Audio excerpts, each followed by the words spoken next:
Man, what happened to Survivor Series? Seriously, what happened to this show? Okay, for many years, Survivor Series was the bee's knees. It was the fourth biggest pay-per-view of the year. Some years, it felt even bigger than that. It felt on the same tier as a SummerSlam or a Royal Rumble, okay? That's what Survivor Series was. That's what Survivor Series has been. But over the course of the past few years, and this year particularly, Survivor Series is just...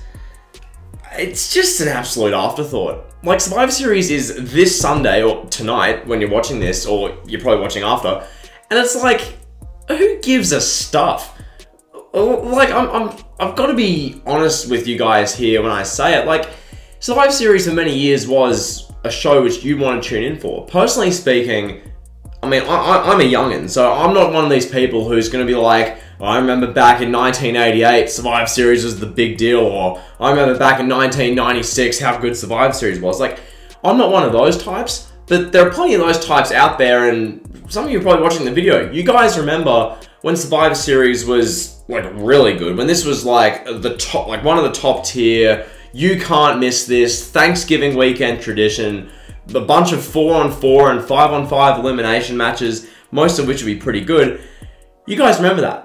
But for me, I sit here as someone who's grown up in the pay-J turned reality era, and I look at Survivor Series even now compared to 10 years ago, okay? 10 years ago, I remember watching my favorite wrestler at the time, CM Punk, defeat everyone's least favorite criminal, Alberto Del Rio, to win the WWE Championship. I remember watching that and thinking, oh my god, this is so sick, this is so cool. You had the main event of that show, The Rock teaming with John Cena to take on a mid-carder and failed Dancing with the Stars performer and R-Truth. Like, that was what I grew up on, that type of Survivor Series. And then the year after, The Shield made their debut, alright? This guy right here, Roman Reigns, he made his debut the year after I started watching at Survivor Series, okay? 2012, and then on that show you've got not really much else. But the main point being, Survivor Series 25 years ago, 30 years ago, hell, 15 years ago, 20 years ago, pretty big deal. Have these big Survivor Series matches. Randy Orton became an absolute legend at Survivor Series, at least in the mid-2000s. All those Soul Survivor performances, all those big showings. I remember Team like Austin versus Team Bischoff in 03,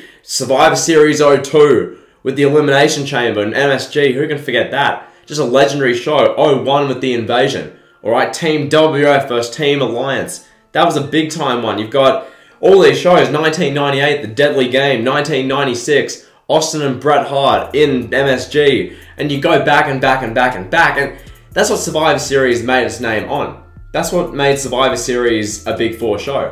It was the fact that every time they put effort in, they go to deliver, they go to put quality and put effort into what they're doing. But now we get the shows these days, and it's much different to what we used to get. Granted, there are still some of these elimination matches, but nowadays it's just... it feels like a poor man's bragging rights, and like that's so sad to say. Like, bro, this is the same show, the same pay-per-view event that gave us Team WWF versus Team Alliance, the Elimination Chamber show in 2002, all the things I've just named, and all these shows in the 2000s and the 90s, and all these big-time, like, Thanksgiving weekend tradition shows, and all these moments and what have you. And what's it nowadays? It's, let's take the Monday Night Raw guys from the past year, let's take the SmackDown guys and gals and everyone in between, let's have them flip shows in the draft literally 1 month prior, and then we're going to have Drew McIntyre wearing a SmackDown blue singlet instead of a Monday Night Raw singlet, even though he's been on Raw for literally the 3 years before that. Forget that. Drew McIntyre now bleeds blue, and he's going to go to war for Friday Night SmackDown against the evil Monday Night Raw, represented by such guys as Finn Balor, Kevin Owens, and Seth Rollins, who've been on that brand for literally no more than about a month. It's just like what's the point?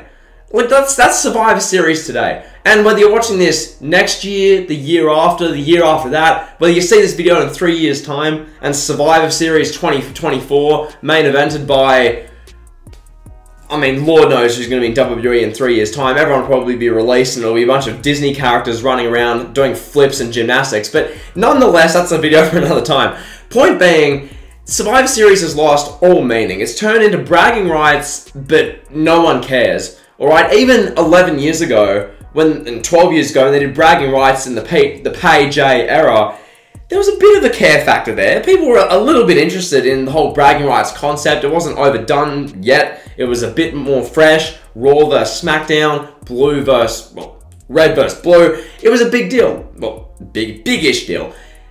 That was then, and now it's, oh, we've got Team SmackDown. Ooh, Sasha Banks is teaming with Shayna Baszler and Shotzi Blackheart and Natalya, and they've got Aaliyah, but not Aaliyah, now it's Toni Storm, and Team Raw's got Bianca Belair, and you've got Rhea Ripley, and you've got Queen Zelina, Liv Morgan, and I forget who the other one is, and you've got all these great wrestlers having a match as they're donning their blue, their blue SmackDown singlets or shirts, or they're donning their red Monday Night Raw shirts or singlets, or even worse, if they're not doing that, and you literally can't tell who's on what brand.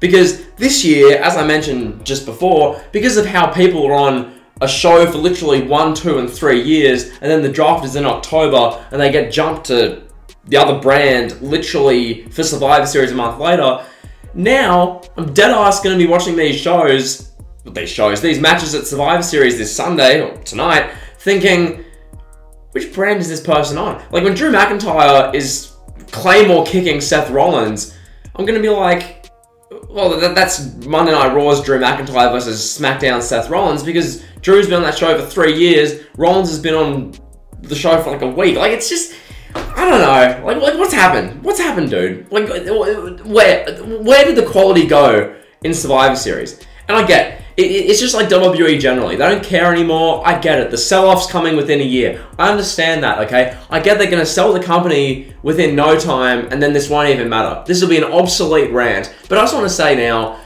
can they just try, please? Please? Like, I get it. It's a show made for 8-year-olds, but come on. Come on. It used to be a show that everyone could watch and show their friends and not be embarrassed, but clearly not anymore. Clearly not anymore. Now, it just doesn't make sense. Alright, now we've got, Roman Reigns against whoever the WWE champion is. In this case, it's Big E. Alright, last year when it was Reigns and Drew, it was the number 1 versus number 2. Like, big time, marketable, your two, big stars facing off. Now it's Big E, who he's best known at this point for being literally a ring announcer and hype man at boxing matches. Alright, he was doing a hype man job during the Crawford fight yesterday, and he was doing the entrance video for Deontay Wilder back at Wilder Fury 2 or 3. And it's like, okay, I guess that's your WWE champion. That's what he's going to be known for. Big E is going to be far more known as being a hype man and ring intro guy than he is WWE champion. And that's the guy Roman Reigns is going to have this big fight with, which we're supposed to believe is like, oh my god, yes, Reigns versus E, oh my god, the 1 versus the 2. Reigns versus Big E is literally the number 1 versus like the number 14 in the company. Brock Lesnar, Drew McIntyre, Edge, Seth Rollins, you name them. Like, there's that many guys better than Big E. It's just like, okay, Reigns is having a match this Sunday. Becky and Charlotte are having about their 35th match. We've got 2 pointless Survivor Series matches which have no meaning or worth whatsoever. You've got a tag team champion versus champion match that should be a good match, but why care? You've got an IC champion versus a United States champion match. It's happening. That's all you can really say, and that's about it. So that's Survivor Series, and then there's a dual branded battle royal. Just what we want to see. AJ Styles, Montez Ford, and a bunch of bums. Brilliant. Watch Shanky win that match. Bloody Shanky. So that's going to be the video. I hope you guys enjoyed. If you did, be sure to like, comment, subscribe, and drill.